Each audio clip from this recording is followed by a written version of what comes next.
25-30 वर्ष की सेवा के बाद उसमें बिना किसी राज्य सरकार से समझे, बिना किसी विधि विशेषज्ञों से समझे एक ऐसा संशोधन कर दिया गया जो उनकी रोजी रोटी पर बनाया है। हम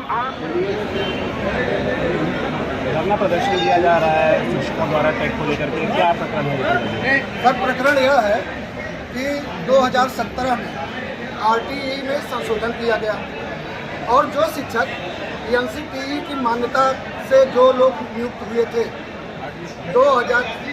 3 सितंबर 2001 से लेकर के 3 सितंबर 2010 के बीच, उनके लिए माननीय सुप्रीम कोर्ट कह रहा है कि इन लोगों को टेट करना अनिवार्य होगा। 2 वर्ष में अगर ये लोग टेट नहीं कर पाएंगे तो इन्हें सेवा से निकाल दिया जाएगा। जबकि हमारा जो नियुक्ति हुई, सरकार ने बाकायदे विज्ञापन निकाला, एनसीटीई के द्वारा जो निर्धारित किया गया था प्रशिक्षण संस्थान, उससे प्रशिक्षण किया, उसके बाद हमको नौकरी दी गई। और जो यह नौकरी मिली है ये एक तरफ से केवल डिग्री देख के नहीं मिली है, इसके लिए मेरिट बनाई गई है, इसके लिए परीक्षाएं की गई हैं, तब जाके शिक्षक नियुक्त हुआ है। अब आकर के कह रहे हैं कि अब आपको निकाल दिया जाएगा, परीक्षा नहीं देंगे तो यह कहाँ से उचित है? यह नैसर्गिक न्याय के खिलाफ है। और जब से यह माननीय सुप्रीम कोर्ट का यह निर्णय आया है तब से हमारे शिक्षक तनावग्रस्त हैं और एक एक दिन हम लोगों को शिक्षकों के काल कौलित होने की सूचनाएं मिल रही हैं। इसी कारण यह शिक्षक आज हमारा शिक्षक समाज आक्रोशित है और यह निर्णय लिया है आज के ज्ञापन से कि अगर माननीय प्रधानमंत्री जी बीच में नहीं पड़ते हैं तो हम लोग यहाँ से निकलेंगे और सीधे दिल्ली में ही अपना ठिकाना बनाएंगे। और जब तक इस काले कानून में परिवर्तन नहीं होगा तब तक हम लोग दिल्ली को नहीं छोड़ेंगे, नहीं छोड़ेंगे। रिवीजन की बात कही जा रही है, सामने आ रही है कि जो सुप्रीम कोर्ट द्वारा आ रहा है उसके लिए रिवीजन के लिए। सर, रिवीजन के लिए हम क्यों जाएं? हम तो सरकार ने संशोधन किया है कानून में आरटीई, और सबसे बड़ी बात यह है, मजे की बात, कि पूरे देश के प्रदेश सरकारों ने भी इस संशोधन को कभी डिस्क्लोज नहीं किया। शिक्षकों में 2017 के बाद किसी को मालूम नहीं हो पाया कि इस प्रकार का संशोधन भी हुआ है और वही काला कानून आज शिक्षकों के गले की फांस बनी हुई है। तो हम माननीय उच्च न्यायालय को जो साक्ष्य दिए जाएंगे उसी पर तो निर्णय आएगा। हम तो जानते हैं कि 90% सरकारों की देन है जो आज यह शिक्षक इस समस्या को झेल रहा है। इसमें माननीय प्रधानमंत्री जी को बीच में आना चाहिए और स्पष्ट करना चाहिए कि इस प्रकरण को समाप्त करें।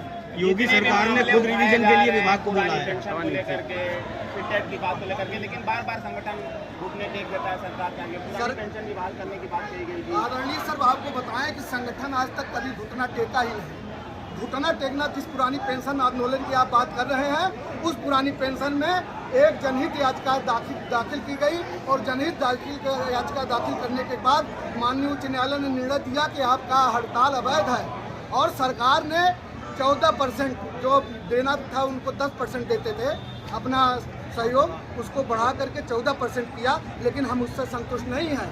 हम शिक्षक पहले अपनी रोजी रोटी के लिए लड़ रहे हैं और हमारी पुरानी पेंशन मांग पहले भी पहले नंबर पर थी और आज भी पहले नंबर भी थी। घुटना टेकने का कोई प्रश्न नहीं होता।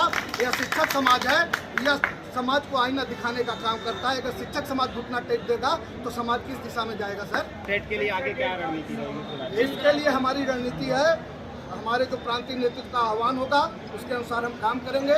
और यह प्रांतीय हमारा नेतृत्व ने यह निर्णय लिया है कि अगर हमारी मांगे, हमारी आज के आंदोलन के बाद अगर सरकार बीच में कुछ अपना स्टेटमेंट नहीं देती है, बीच में नहीं आती है, तो हम दिल्ली जाने का काम करेंगे और तब तक दिल्ली में आंदोलन चलेगा जब तक इस काले कानून में संशोधन वापस नहीं हो जाता।